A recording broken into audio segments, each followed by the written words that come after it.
안녕하세요. KC킴입니다. 이병철 회장의 24가지 질문 마지막 편입니다. 네, 17번째 질문으로 이어집니다.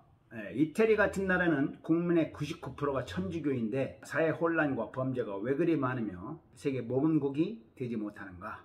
이스라엘은 이탈리아의 식민지였고 예수의 제자인 베드로, 그러니까 피러가 유럽에 복음을 전파하다가 이태리 로마에서 네로의 박해에 시달리다가 십자가에 거꾸로 매달려 순교한 것이 교황청이 이태리에 자리잡게 된 하나의 시발점이 된 것입니다.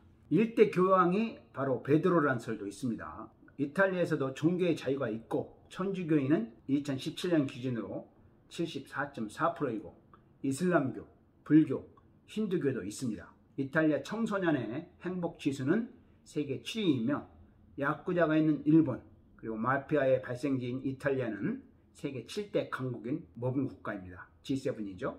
그러니까 17번째 질문은 사실과 좀 다르다고 할 수 있겠습니다. 18번째 질문으로 이어집니다. 신앙인은 때때로 광인처럼 되는데 공산당원이 공산주의에 미치는 것과 어떻게 다른가? 종교는 자유며 자신의 분량대로 믿는 것입니다. 광인이란 미친 사람을 말하죠. 흐르는 신냇물도 소가 마시면 우유가 되고 뱀이 먹으면 독이 됩니다. 종교도 올바로 믿지 않으면 미칠 수가 있습니다. 물론 신이 판단하겠지만 광인의 기준도 간단합니다.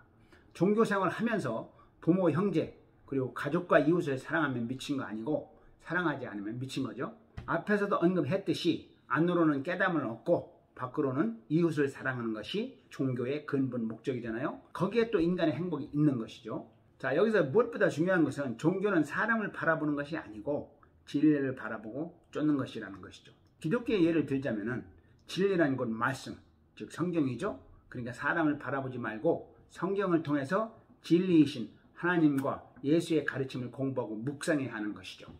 네, 19번째 질문으로 이어집니다. 천주교와 공산주의는 상극이라고 하는데 천주교가 많은 나라들이 왜 공산국이 되었나? 천주교와 공산주의는 상극이 아닙니다. 신은 무소불위하여 인간 모두에게 평등하게 자유의 의지를 주었죠. 공산주의 지도자들이 독재를 하기 위해서 종교의 자유를 탄압한 것입니다. 네, 종교와 정치도 선택이죠. 자유가 없는 곳의 독재자는 소속 전체를 대표할 수가 없습니다. 인간의 기본권인 종교의 탄압은 결국 뭐예요? 공산권의 몰락을 가져왔습니다. 20번째 질문으로 이어집니다. 우리나라는 두 집 건너 교회가 있고 신자도 많은데 사회 범죄와 시련이 왜 그리 많은가? 이탈리아에 관한 17번 질문과 같은 맥락의 질문입니다. 네, 종교를 떠나 사회 범죄와 시련은 어느 곳에나 존재하죠. 그러나 종교가 범죄율을 낮춰준다는 것은 통계학이 증명하고 있습니다. 대한민국은 테러와 총기 소지가 없고 치안이 잘 되어 있어 세계에서 가장 안전한 나라에 속하죠. 이병철 회장의 질문을 보면 객관적이기보다는 주관적인 시각에서 오는 그런 질문임을 알 수가 있습니다. 네, 21번째 질문으로 넘어갑니다. 로마 교황의 경쟁에 잘못이 없다는데 그도 사람인데 어떻게 그런 독선이 가능한가?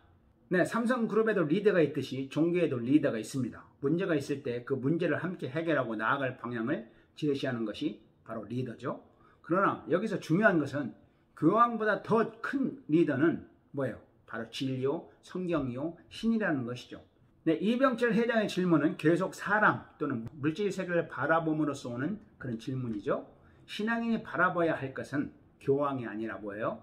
진리라는 사실을 기억해야 합니다. 진리는 뭐예요? 나 스스로 깨우치는 것이지 교황이 깨우쳐주는 것이 아니죠. 22번째 질문으로 이어집니다. 신부는 어떤 사람인가?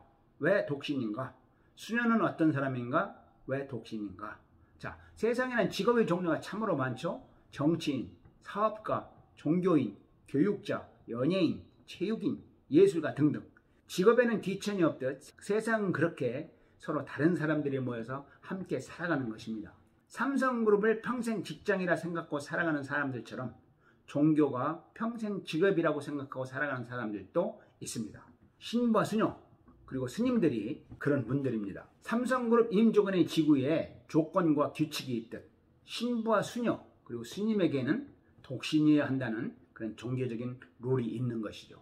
네, 23번째 질문입니다. 천주교의 어떤 단체는 기업을 착취자로, 근로자를 착취하는 자로 단정, 기업의 분열과 파괴를 조장하는데 자본주의 체제와 미덕을 부인하는 것인가? 네, 남들이 나를 어떻게 보느냐도 중요하지만 내가 나를 어떻게 보느냐가 더 중요합니다. 이병철 회장이 근로자를 착취하는 기업주가 아니면 되는 것이죠. 사업은 곧 사람이며 이익보다는 사람을 남기는 올바른 기업은 분열되거나 파괴되지 않고, 자본주의는 자신의 능력을 발휘할 수 있는 아름다운 체제죠. 종두둑둑, 인과응보, 콩심대콩나고 모든 결과에는 원인이 있을 뿐입니다. 네, 24번째 마지막 질문입니다. 지구의 종말은 오는가? 지구의 종말보다 더 중요한 것은 뭐예요? 내일 지구의 종말이 온다 해도 나 스스로가 준비되어 있느냐 하는 것이죠. 지구의 종말도 따지고 보면 뭐예요? 개인의 몫이에요. 지구의 종말이라는 건 무엇을 말하는 거예요? 네, 죽음을 말하는 거예요.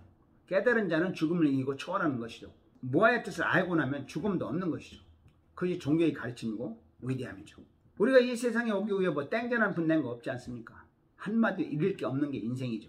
소풍 와서 잘 놀았으니 눈 한번 딱 감고 가는 거죠. 예수나 베드로처럼 십자가에 못 박힐 것도 아니지 않습니까? 지구의 종말, 그것은 우리 신만이 하는 것이고, 내일 지구의 종말이 온다 할지라도 오늘 소주 한잔 하면서 사과나무 한 그루 심다가 내일 가는 것입니다.